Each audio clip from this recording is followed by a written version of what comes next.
જય શ્રી કૃષ્ણ, જય માતાજી, હર હર મહાદેવ. અરુંધતી વ્રત.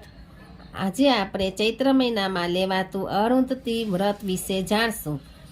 આ વ્રત ચૈત્ર સુદ ત્રીજના દિવસે કરવામાં આવે છે. વ્રત કરનારે સવારે વહેલા ઉઠી સ્નાન કરી એક પાટલા પર લાલ રંગનું કપડું પાથરી તેમાં અનાજ મૂકવું, તેના ઉપર પવિત્ર જળ ભરેલો લોટો મૂકવો અને એના ઉપર તાસક મૂકી ઘીનો દીવો કરવો. ત્યાર પછી એ સ્થાપનની સિંદૂર, કેસર, હળદર અને કાજરથી પૂજા કરવી.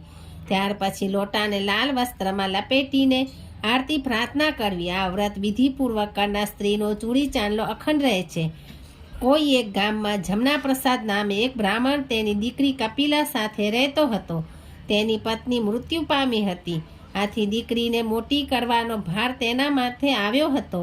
જમના પ્રસાદ દીકરીને ખૂબ લાડ પ્યારથી ઉછેરવા લાગ્યો. દીકરી કપિલા ધીરે ધીરે મોટી થવા લાગી. સમય જતાં તે પરણવા લાયક થઈ ગઈ.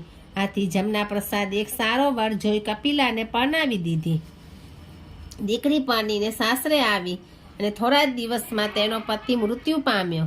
તે વિધવા બની. જમના પ્રસાદે આ સમાચાર સાંભળ્યા એટલે એમના જીવને ઘણું દુઃખ થયું. તેઓ દીકરીને સાસરે જઈ મળી આવ્યા અને આશ્વાસન આપી આવ્યા. તેઓ પોતાની સાથે દીકરીને લઈ જવા તૈયાર થયા, પણ દીકરીએ તેમની સાથે જવાની ના પાડી દીધી. આથી નિરાશ થઈ તેઓ પાછા ફર્યા. ત્યારબાદ કપિલા પોતાના પતિ પાછા પ્રાણ ત્યજવા માટે યમુના કિનારે આવી પહોંચી અને કલ્પાંત કરતા આકાશ સામું જોઈ ભગવાનને કહેવા લાગી, હે ભગવાન, મેં એવા તે શા પાપ કર્યા કે હું પરણીને એવી જ વિધવા બની?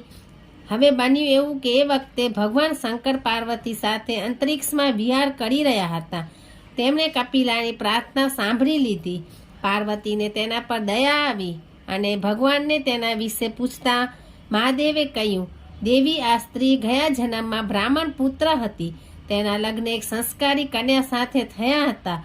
પરણ્યા પછી આ બ્રાહ્મણ પુત્ર તેને ત્યજીને પરગામ ચાલ્યો ગયો. એ પછી તેણે પોતાની પત્નીની ક્યારેય ખબર લીધી ન હતી. આથી તેની પત્ની પતિની રાહ જોવામાં ઝૂડીને મરી ગઈ. આ વાતથી બ્રાહ્મણ પુત્રને જ્યારે પરગામમાં ખબર પડી ત્યારે તેને પોતાની ભૂલ સમજાઈ. પોતાના લીધે તે મરી ગઈ એ વાતનો એને ખ્યાલ આવ્યો. પત્નીના નિશાસા તેને લાગ્યા અને થોડા જ વખતમાં તે પણ મૃત્યુ પામ્યો. તેને ગયા ભવે પોતાની પત્નીને તરછોડી હતી, એટલે આ ભવે તેના પાપને લીધે તેને વૈધવ્ય પ્રાપ્ત થયું. પૂર્વજન્મના પાપ દરેક જણે ભોગવવા જ પડે છે. પાર્વતી નિશાસો નાખતા કહ્યું, સ્વામી, ગત જન્મની કરણીને લીધે જ તેને આ જન્મમાં વૈધવ્યનું દુઃખ ભોગવવું પડ્યું એમ જ ને? મહાદેવજી બોલે, હાસ તો, જેવી કરણી એવી ભરણી. પતિ જો પત્નીને દુઃખ આપે તો બીજા ભાવમાં તેને દુઃખ ભોગવવું જ પડે, અને પત્ની જો પતિના દુઃખ આપે તો તેને પણ બીજા જન્મમાં દુઃખ ભોગવવું જ પડે છે. અંતે પાર્વતીએ એના પાપના નિવારણ વિશે પૂછ્યું તો મહાદેવજીએ કહ્યું, આ સ્ત્રી જો અરુંધતીજી વ્રત કરે તો તેના પાપોનો જરૂર નાશ થાય અને તેનો આવતો ભાવ સુધરી જાય. એમ કહી તેમણે એ વ્રતની વિધિ જણાવી અને તેના ઉજવણા વિશે કહ્યું કે એ વ્રતની ઉજવણી વખતે 4 બ્રાહ્મણ દંપતીને બ્રહ્મભોજન જમાડી દાન દક્ષિણા આપી રાજી કરવા. આ વ્રત અખંડ સૌભાગ્યવતી સ્ત્રીઓ રાખે છે. આથી દરેક સ્ત્રીઓએ આ વ્રત કરવું જોઈએ. ત્યાર પછી પાર્વતી વેશ બદલી કપિલા પાસે ગયા અને તેના પાપના નિવારણ માટે અરુંધતી વ્રત કરવાનું કહ્યું. સાથે સાથે વ્રત કેવી રીતે કરાય એ પણ જણાવી દીધું. કપિલા સાંભળી રાજી થઈ અને તેણે આ વ્રત કરવાનું કબૂલ કર્યું. તે સાસરે ગઈ અને જ્યારે ચૈત્ર મહિનો આવ્યો ત્યારે તેણે અરુંધતી વ્રત કરવાનું શરૂ કરી દીધું.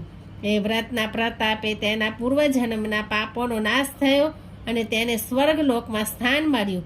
શંકર પાર્વતીની કૃપા પ્રાપ્ત કરનારું અરુંધતી વ્રત જે કોઈ સ્ત્રી કરશે તેનો ચૂડી ચાંદલો અખંડ રહેશે ને સુખ શાંતિ પ્રાપ્ત થશે. હર હર મહાદેવ. જય શ્રી કૃષ્ણ. જય માતાજી.